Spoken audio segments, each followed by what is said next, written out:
Hi, everybody. Welcome into another edition. This is Cross Functionality, the show connecting coaching, baseball, softball, male, female, hosted by former college baseball and softball players. You know the deal. Apple, Google, Spotify, our podcast available on all platforms on the audio side and on YouTube. You can watch the show, Softball Strength Academy YouTube page. You can watch two great looking people do a show. You know, you laugh. You know it's true. You can watch us do it every week. All right. Let me bring in my friend, co-host, softball national champion at the University of Alabama, and current day renowned coach, Cassie Reilly-Boccia. What's up, Thanks, Cass? Jim. How you doing, sister?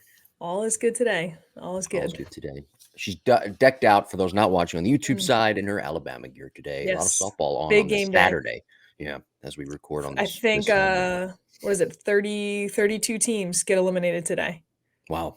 Yeah. So that's 64 goes to 32. And then tomorrow, those 32 go to 16. It's like the ultimate Hunger Games weekend. It really is. Yeah. So this is like a yearly occurrence for you, I'm guessing. It's like a right? holiday. I think I get more Right. excited than, the actual holidays. Oh, I do. wow. Yeah. Okay. You Well, know, when you dedicate your life to something and you were so successful in it, I would probably take the same approach, right? you know what? I have to not that ESPN is listening, but you have to shout out and thank ESPN for all the coverage because I played in 2009 and 10, and there was maybe one or two regional sites that got televised. Now there's every single regional site has a full crew. And if you have the ESPN Plus app, you can watch every single one. We have games going on ABC all of a sudden. We have games on actual ESPN and 2. And then there's like they call it 7 innings live, but it's the red zone equivalent of softball. So you could have 6 games going on at one time, and they're, because they're all having some type of bases loaded here, run scores here, Yeah. It's fantastic. I thought the quad box on the MLB.TV app was cool. I could watch 4 games at once. I thought the Octo box, the NFL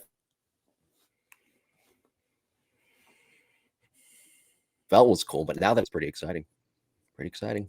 I remember watching in the beginning of the year. We were talking about that when Pat was down here, Coach Murphy, of course, in Florida, and they had that tournament in the beginning of the season. I remember watching some games and seeing on TV, of course, too, watching how quick these games are and how athletic these ladies are. It's really pretty incredible. So. Yeah, I think it's cool to have watched our competition. sport grow. yeah. Baseball has had the parity for a long time. I think baseball has had the athleticism for a long time. Yeah. And it's neat to see the female side catch up. Well, if there's anything that you could take away from all this NIL stuff and the transfer portal, it's that you kind of were at the beginning, I guess, in a lot of ways, our age group and even before that, but especially with softball and the growth of women's sports, you were sort of almost at the beginning of that with your group, with our group, and it can continue to grow really ever since 2012. So it's really cool to see. Yes, agreed. All right. So today, by the way, you brought up something last week, episode 39. Go back in the archives and listen to that show if you haven't done so already. And thank you, by the way, to everybody listening and watching. The listenership has continued to grow and go up. So we do appreciate that. And follow us on social media at Jim Tara, at Coach_Cassie RB on Instagram, at Coach Cassie RB on Twitter. But you brought up something last week, practice players. And I, for a long time, I have been very much against practice players and the development of younger players as it pertains to showcases now. And I call them on the baseball side, showcase players. And coaches have to, you mentioned last week, watch when they are training their players, training their athletes and not making them into practice players and unable and serve as impotent when it comes to playing on the field. Yeah, there's a certain, it goes into competitiveness. It goes into, honestly, a lot of intangibles that you get from competing. And it's interesting because you essentially, you say, okay, hey, what are your big events that you have coming up this year? And so many of them are showcase camps. They're not even competitive games. It's showcase camps that they need to be at their peak for. And they'll get really good at drills and front toss and performing in those practice settings, yet they haven't been exposed to the stimulus that comes from really high pressure competitive situations where it doesn't matter if you have a pretty swing or not. You need to step up and get the job done, put a ball in play, hit a sac fly when there's a runner on third, whatever it may be. You don't get exposed to that as much. So it makes sense why we would get better at one than another.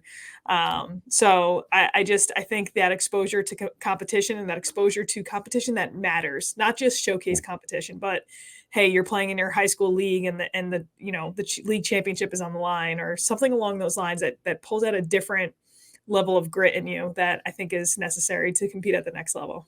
Well, I talked last week on the Lab Epstein Hitting podcast about being able to play catch the right way, being able to throw the right way, learning how to play catch, learning how to actually throw the right way. And it's things that are oftentimes now overlooked because players are being made into showcase players rather than actual on-field players. And you know what? By God, I guess somebody was listening up in heaven because I proved to be correct. Last week, I'm watching the Phillies and the Giants. I think it was Monday, Tuesday night. I'm not really sure. But what happens? 2 bad errors. And where the errors come from? Dropping the ball. Learn how to play catch, right? That's right. That's one of the key things when you're trying to learn how to play the game of baseball, play the game of softball, and not become a practice player. So anyway, I'm glad you cleared that up. Good points there as we talk today, episode 40. And again, if you have any questions, email us jimbopodcast21@gmail.com. Today, leadership tactics when it comes to a team environment, episode 40. That's our main topic today. And when I was thinking about how to sort of structure today's show with various leadership points, I got to thinking to one point that I can't gloss over, and that is culture.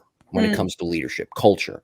I think the Pat Murphys of the softball world, the Pat Summits of the women's college basketball world, the Tim Corbins of the baseball world, they've all done something in the past that has set them up for success in the future. And that one thing is establishing a culture. They did that better than most of their peers. And that's why, in my opinion, they're so successful. And if they're able to establish that culture, when it comes to leadership, in my opinion, Cass, I think it makes players at that point, when it comes to leadership on and off the field, interchangeable in that players can come in. You've experienced this, right? They take the step by step by step, and then they become leaders, as you were in your national championship season in 2012. And then they leave the program. Then the next group comes in and the cycle continues. So I think when it comes to leadership tactics and having success with that in a team environment, it all starts not just in the collegiate world, but also in the professional world, more so in the collegiate world, though, because of the rules and parameters in place. I think it all starts with culture. Absolutely. And that's such a good point. And I almost feel like in some ways, culture is like a system, but with intangibles. It's kind of like, hey, this is what we do here.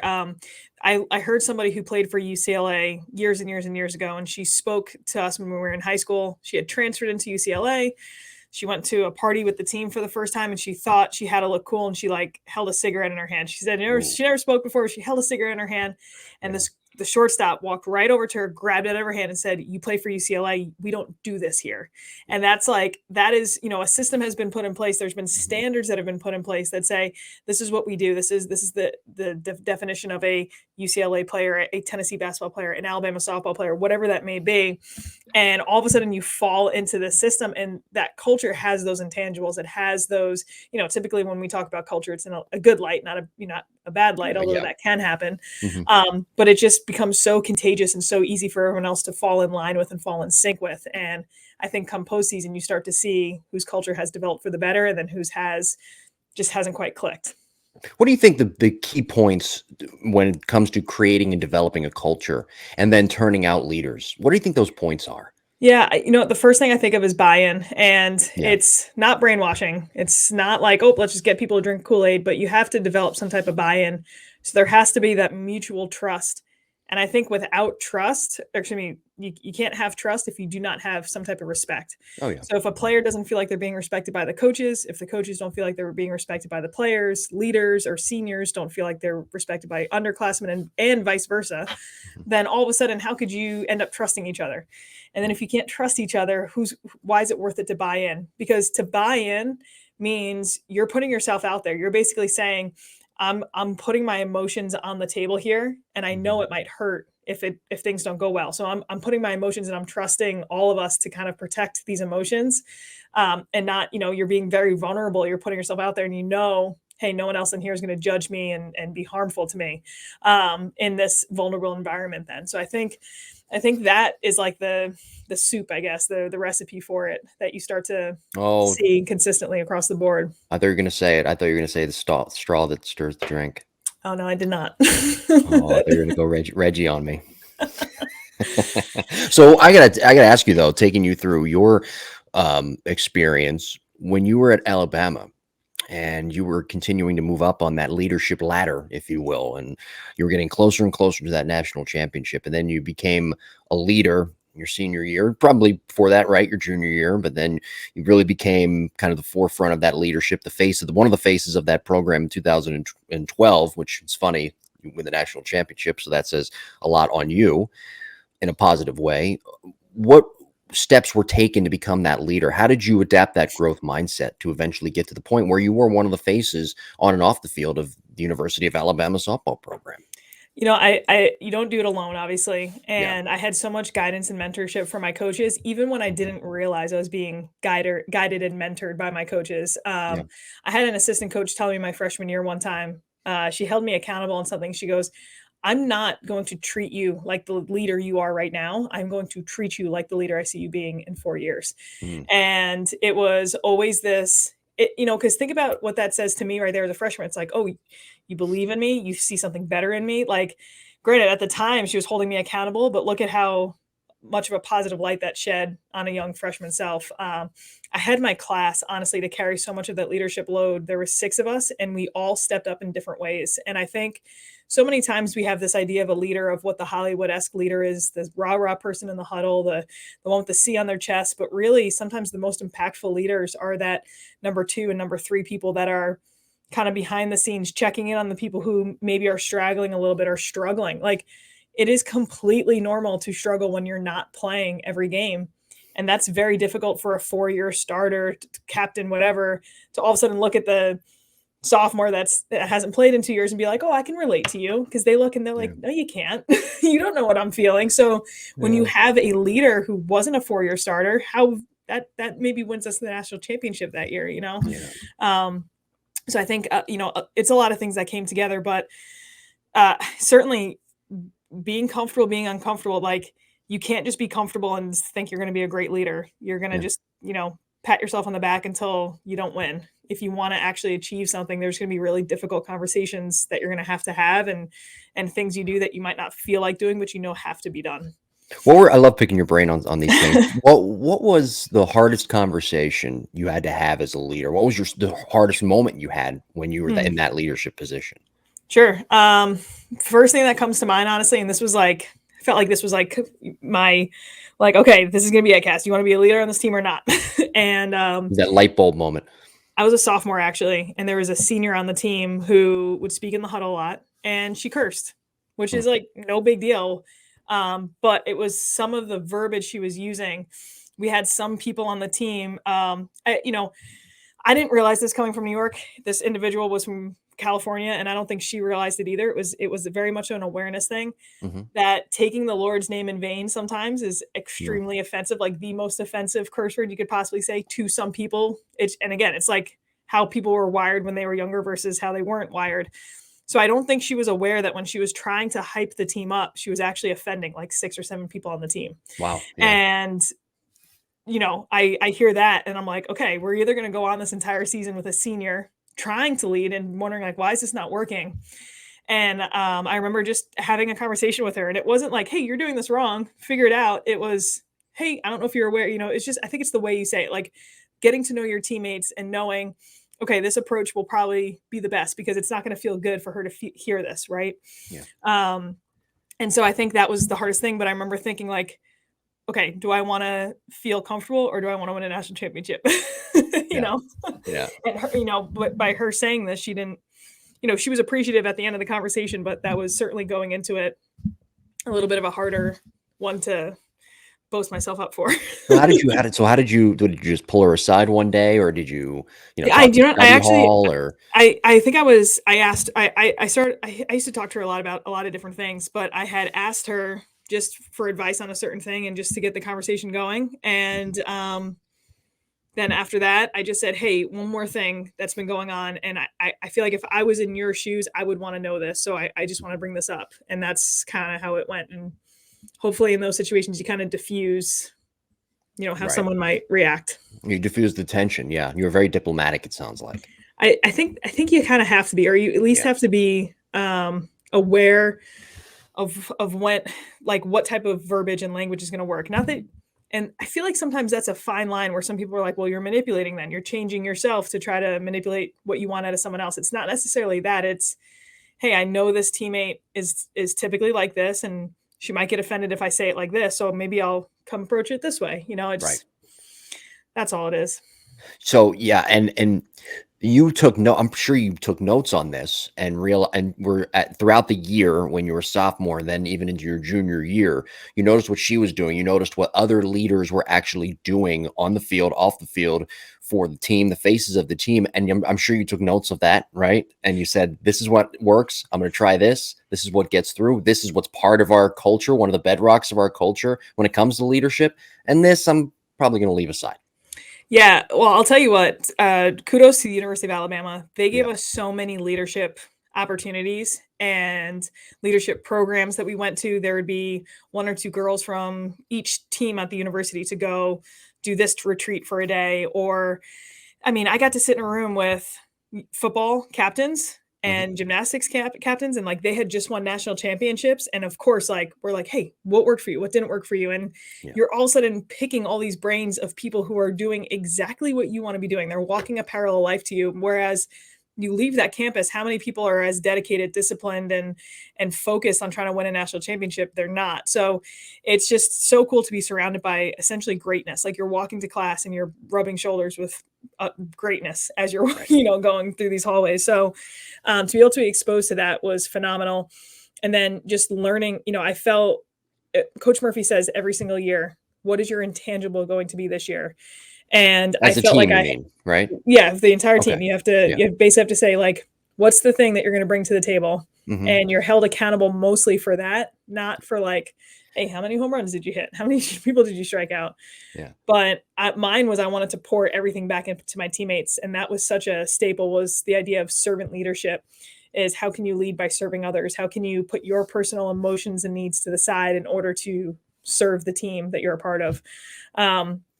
And I do think sometimes that gets lost on people because they ignore what they need. It's not necessarily that. Like you still need to take care of yourself and then you serve others. But yeah, I think that aligned really well with a lot of our personalities. And I think that's how he recruits, and then all of a sudden that's the culture just feeds itself. MTAQ, baby. Amen. Right?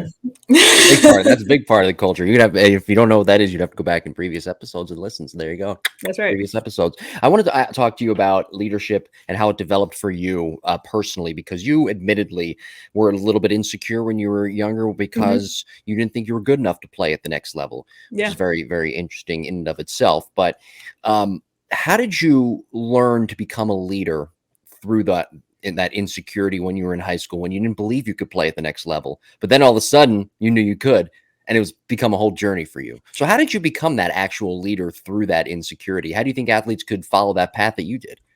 You know what? I think there was so much of it was wrapped up in your mental performance practice. So the stronger I got mentally, I think the more I started to realize, okay, I could help this player with this. Like, when you've been in a position where you batted 136 on a season, and then you're doing really well and you're getting recruited and you're going to play at Alabama, you all of a sudden have teammates that are like, hey, what did you do? And now, of course, it's like, it feels 10 times better to be like, oh, I read this book and I journaled this and I practiced this. And then so all of a sudden mentoring is a different version of leadership. And I think what people don't realize is if you have someone looking up to you, you are a leader.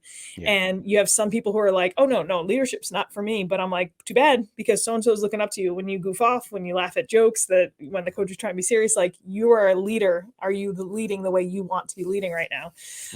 So I think, I don't know, just encompassing the mindset that I felt like I had people looking up to me. And I felt like that was such a privilege and such a neat responsibility that I wanted to take ownership of. And I think the more I just try to take ownership of that servant leadership position, it just started to grow. And then I was like, okay, I align with this. I felt like my identity was so much more in that than it was in performing on the field. Even like that was what I was needed, or where I was needed for my team.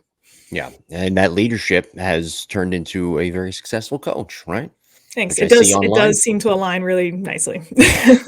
At coach _ Cassie RB on Instagram is kind of what I'm referring to there. At coach Cassie RB on Twitter as well. I'm at Jim Terra on social media, so follow us, give us a follow. We would really appreciate that. Talking today, leadership topics, leadership tactics in a team environment. That's our main topic. Easy for me to say. What do you think is the best we should get this out of the way too. What do you think is the best way to go leadership wise? Democracy type leadership, authoritarian type leadership. What do you think are the best tactics, ways to go with that? I mean, research shows that, especially I think in this current generation, Yeah. when people feel like they have some type of input, Hmm. there's more buy-in, and it leads to better cultural ways. Yeah. There's military-esque setups that work for some situations and for some personalities. Yeah. It does seem to feel like certain, at least female cultures, seem to gravitate towards that. Hey, this is like we're all in this together type thing, and we Yeah. all have a piece of this, and we're doing this for each other. And I don't know, you kind of, if leadership is this really heavy thing we carry, we're all sharing the load, and maybe it's just in different ways that we're carrying this weight. Yeah. Okay. So you're thinking then more democracy type leadership. That's That's where I kind of the way lean. you, That is yeah. where I lean, I think. Yes. So you were sort of looking at it that way when you were playing and in that role and saying, I look, you know, for everybody to fall in line, I think we have to kind of take responsibility and Well, use that democracy type leadership. yeah, and you set up the next generation of leaders too. I Hmm. mean, I think that was our responsibility as seniors, was not just to lead this team to a national championship, but to help Hmm. set up the next level of leadership that was going to lead the next year's team to a national championship and the next year's team. Even, as a senior, when I look at a freshman and I just was like, hey, how are you doing? How do you feel like things are going? How's your class doing? Hmm. And you could tell, like, I almost, just by asking that, I've empowered her. And it almost, I would talk to her and she would express concerns, and just that small conversation, all of a sudden she felt like, okay, like I was just put in a little bit of a position of leadership for my class, and that ownership, that leadership is, I don't know, you're helping train that next generation.